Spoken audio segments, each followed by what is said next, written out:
the charities or corporate bodies, etc. But in the mainstream educational sector, the curriculum that is implemented is said to be having some level of default. And personally, I can relate to a number of them as well. But what do you think as a parent? So the producers have encouraged us to have this conversation. We'll open the phone lines for about 5 minutes, and then we'll have some comprehensive education on the subject. So I have Divine with Africa Education Watch as the Senior Program Officer. And then just next to him as well is Kezia Isiedua-Sani,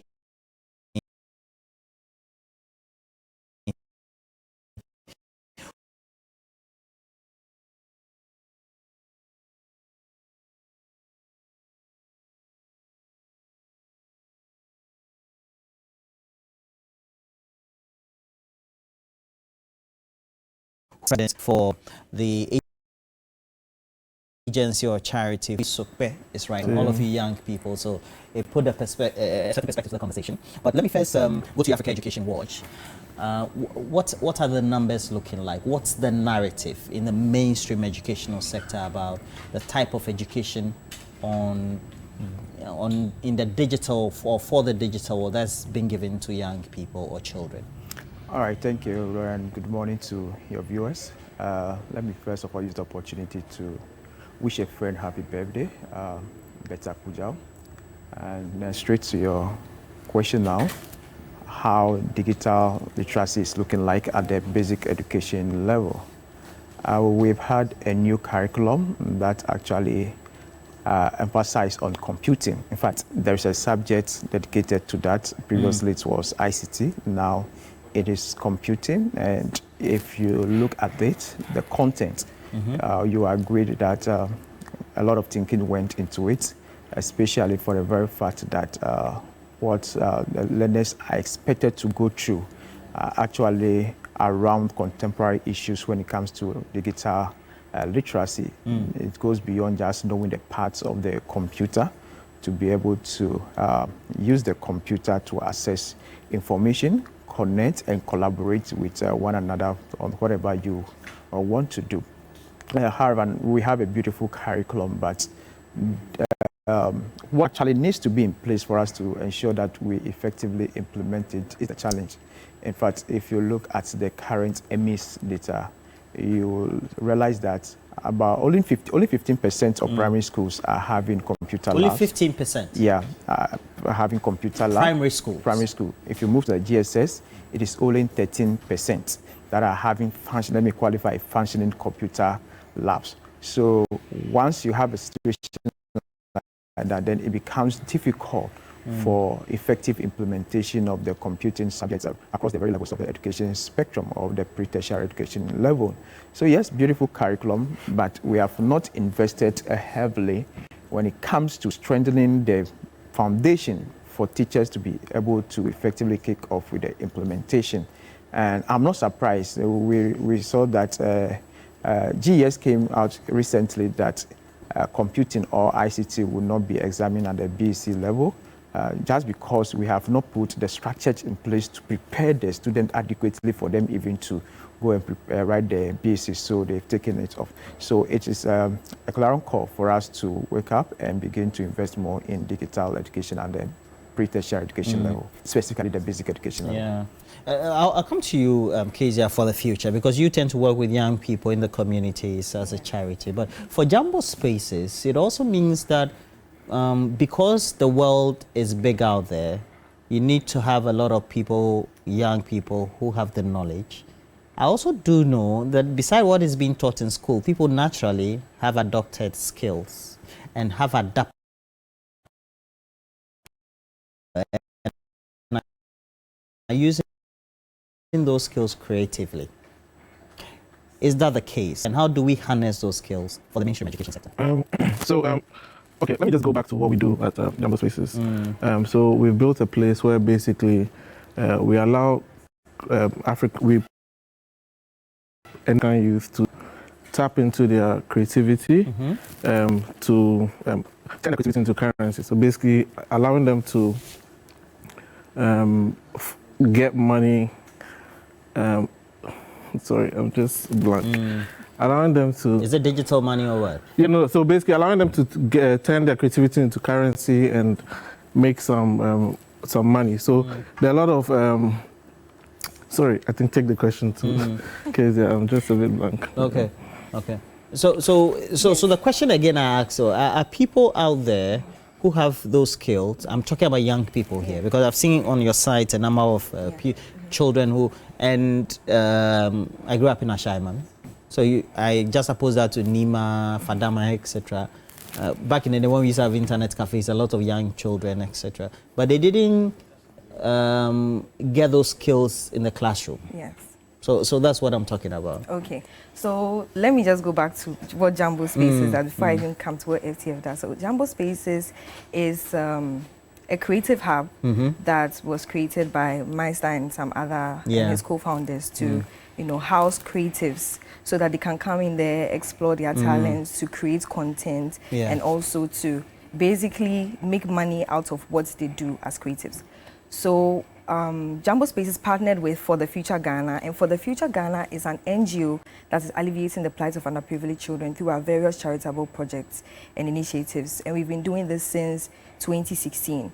And so we've been sponsoring children through school, we've been providing educational materials for children in very underprivileged areas, and we've also been providing mentorship and all of that. But this partnership is a very special one to provide digital literacy. And for the kind of areas that you've mentioned, like Ashaiman and like the La community where we are having this project, there are so many underprivileged children who I would say that also have that creative side, or even have that desire to learn more, but do not have access to the resources to do so. So that's how Jumbo Spaces comes. And the resources are the computers, laptops, the apps, the data. Yes. And so that's how Jumbo Spaces comes in to partner with For the Future, where we help them to identify the children, speak to their teachers, speak to their parents, and then bring them into their spaces during the weekends to teach them how to use Microsoft Word, Microsoft Excel, PowerPoint, and just to get them to also know how to use the computer through and through to create content as well, and also to even do research work to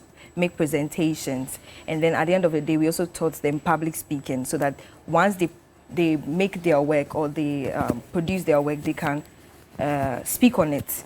They can speak on it to make pitches, to convince other people what they want to do, what they aspire to be, and all of that. So that's what Click for Change is about. Right, so just to add to what she said. I was gathering my thoughts. So we've been working in the space for a year now. Will be 1 year next year.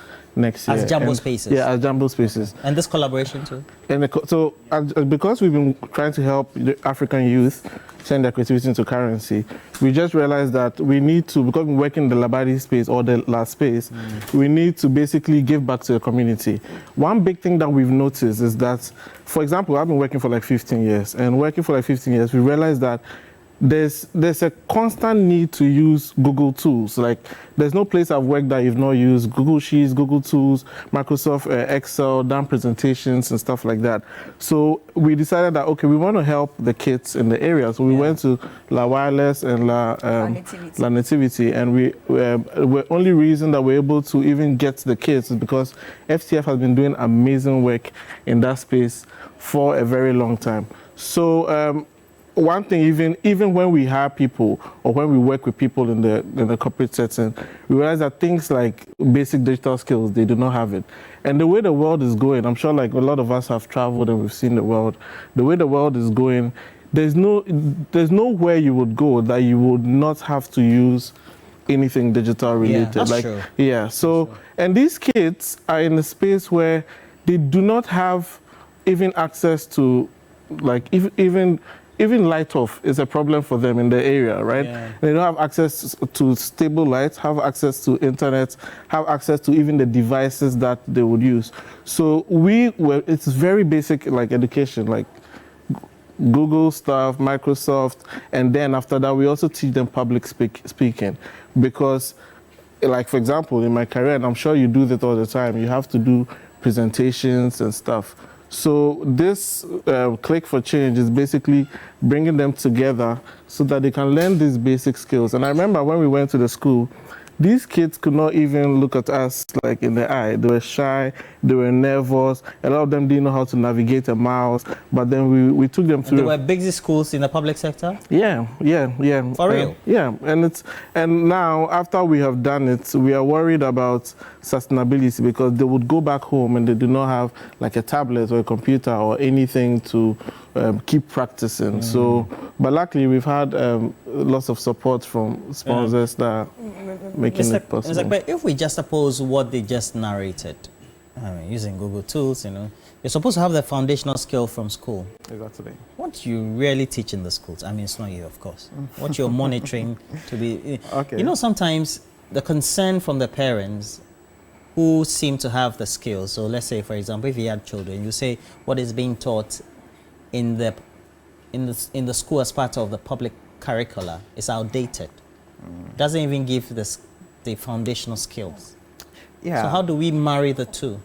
All right, so their concern is very legitimate for a very fact that they've met a student that cannot navigate or even manipulate the mouse. There are several of such cases. And primarily, when it comes to the curriculum being outdated, that one, I'm glad we have solved that one by the reform we've had with the new curriculum. We've solved the outdated. We solved it in paper? We've solved it on paper. Now we've solved it. The curriculum, as I mentioned earlier, is updated, addressing contemporary issues when it comes to literacy, the basics of folk. But one issue, as I mentioned earlier, we haven't invested to ensure that we implement very well. And number two, we are not too conscious in closing the digital divide. So even the little investment we are making in the IT space or educational technology, we are still creating a digital divide. We are widening the gap in the sense that you see that more of the investment in the edtech are going to the urban areas.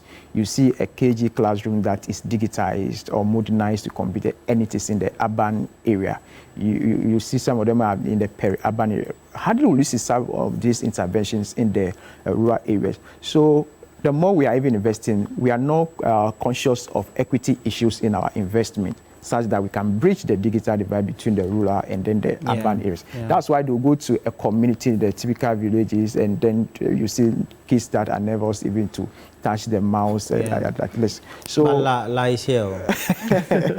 I mean, those urban areas there are a lot of issues existing. Because you do the means testing, and you know that we have urban poor, right? Yeah, that's the and if you're poor in an urban area, it's even worse than being poor in a rural area. I perfectly agree with you. There are a lot of issues in the urban areas when we are talking of educational equity, of course. So Kezia, how is the work you're doing with Jumbo Spaces going to improve skills, going to do mainstreaming of people who are in the community, young people who need these skills to improve their lives?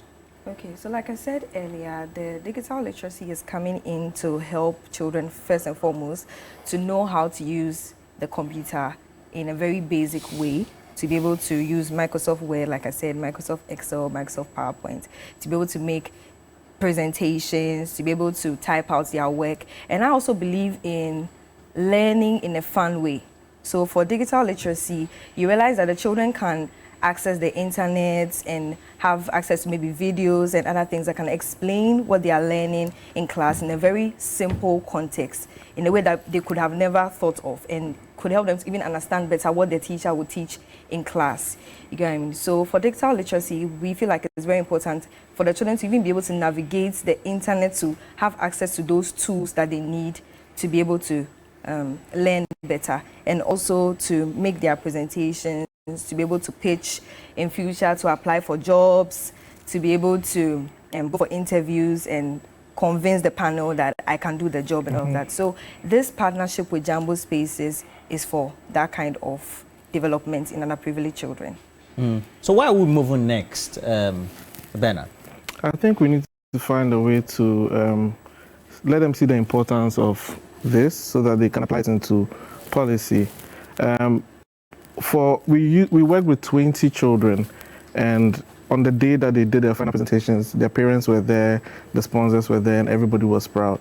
I believe that by seeing the success rates or the kids performing better in school, it will now give them a reason and a case for them to prioritize it or look for more help, or even reach out to the government or anybody that is willing to help provide like access to these to computers and digital literacy skills in the schools. So we are basically have done like a test case based on this. You have a test kit? Test case. I mean, by doing this, it's a test case. 20 children who are going to class now, going to answer questions more boldly, who are now going to implement using computers to gather data, make presentations, and come off more structured even in class.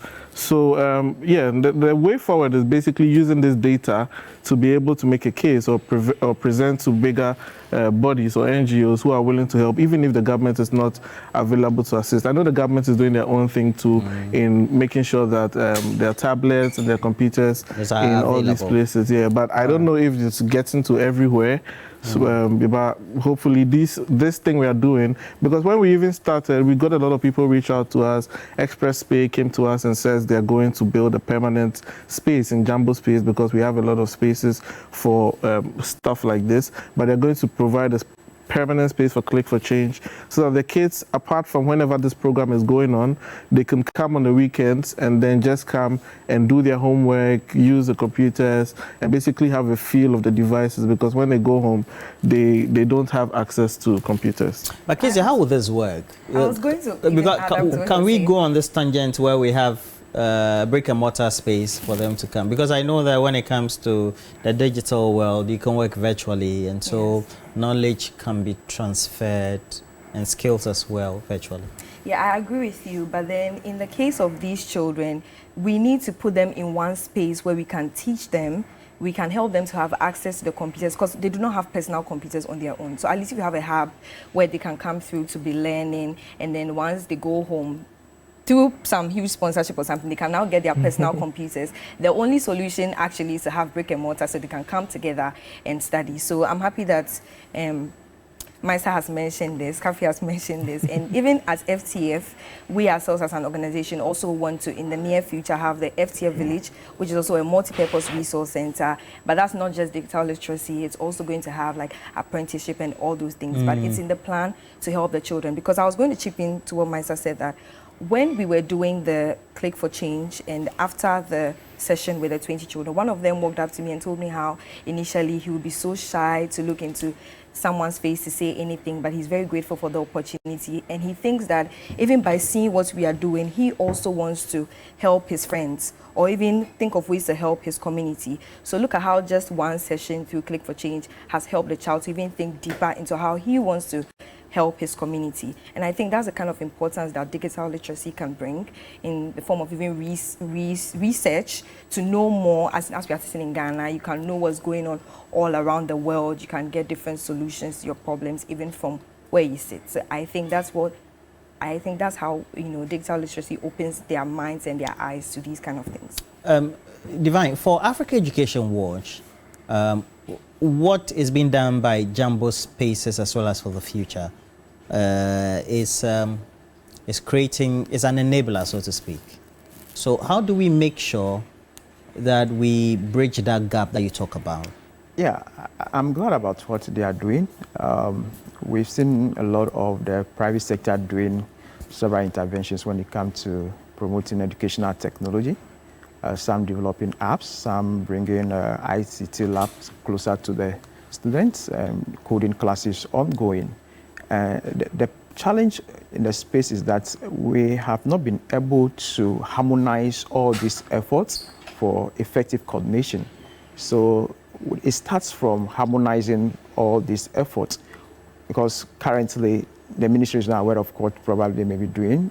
What else somebody is doing, the ministry may not be. So it's very important. I know the ministry is working on ICT policy. The policy would have ensured that we bring all the actors in the space together to identify their efforts, and then a synergy can be forced together, so that at times we can avoid duplication of efforts and see where efforts or interventions are more needed. Then we channel such interventions to such places. It's very important. So it starts from harmonizing all these people, identifying them, and I said there's a need for us to have an ICT in education strategy. so that it maps up the road that we want on to be able to bridge the existing gaps in the space. If we're able to have a strategy, the strategy would have identified all these people, the edtech entrepreneurs, all the actors, the non-state actors. They are all brought to the table and see how solutions can be devised. At times, when we talk of educational technology, it's not even just the high tech. We have low tech that can even help in areas that there are no internet connection or electricity connection not available there. But if we are not be able to identify the actors in the space and empower them to create such innovations to reach the hard to end to, then it becomes difficult for us to bridge the gap. All right. I go to jambospaces.com. I see we empower African youth to turn their creativity into currency. So they can go and trade on Binance. No. So basically, you know, there are a lot of creative people here, and a lot of them are... Not Binance? They can't do Binance? No, they're not making money because, I mean, they have talent. But not that level. Not that level. But outside the country, like, creative people are like the athletes. Like, when I say that, they're like the ones that are like super rich. But here, we have little challenges like infrastructure, access to funding and resources, and just basic things that don't make them excel. So basically, Jambo Spaces is that place that brings together all these people, and we operate on 3 pillars.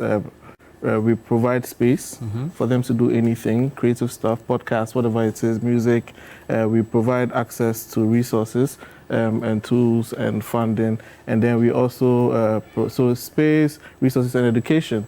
We're about to launch our African Digital Creator Academy. So all these like influencers and digital creators that you see, we're about to churn out at least about 200 every quarter from Jambo Spaces. 200 content creators every quarter, because everybody here You're going to saturate the space. Is that what you're saying? no. I mean, no harm on your business model, but everybody here has a mobile phone, and we believe that you should be able to monetize by using your mobile phone. So Jambo Space is basically that's the next level. That is what we're already doing. But Click for Change is us giving back to the community that we are working in, because Jambo Spaces is located in La. I love this. All right.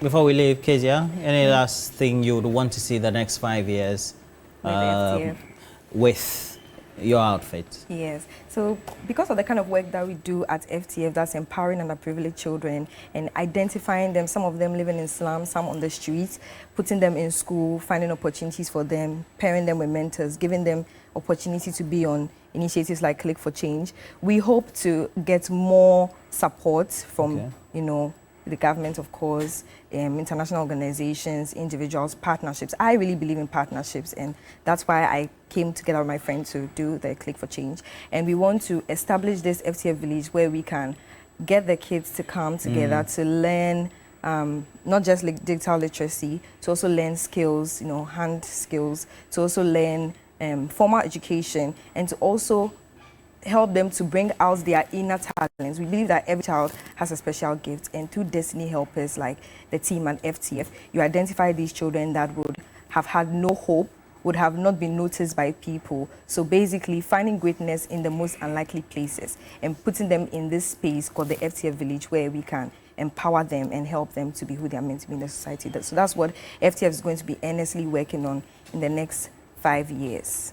Jambo Spaces. I want to add and show some gratitude to the people who supported us. We had KFC, who gave them meals every single week for the 5 weeks.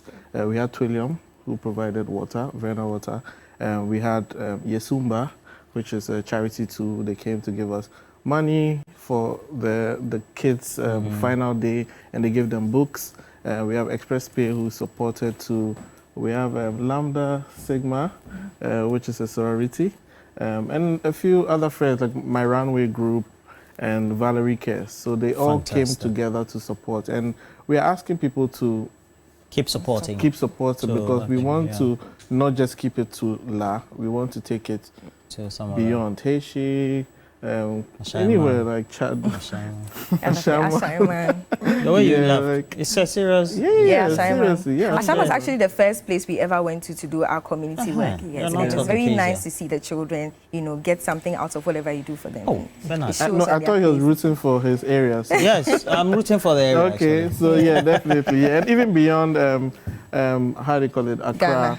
and Ghana. Ghana to like Africa, in fact. Yeah, Africa. As far as we can take it and make sure that like the continent, or especially starting from Ghana, is very like at par with the world and be able to compete on a global level. That's what everything we are doing is geared towards. All right. All right. Thank you, gentlemen and lady. Thank you. Right. So we've had some great conversation. When it comes to this, and I hope that all of us, so make sure that you get onto the site. We have Jumbo Spaces. So that's one word, jambospaces.com. Yeah, certainly. And then, of course, we have for ftfghana.org.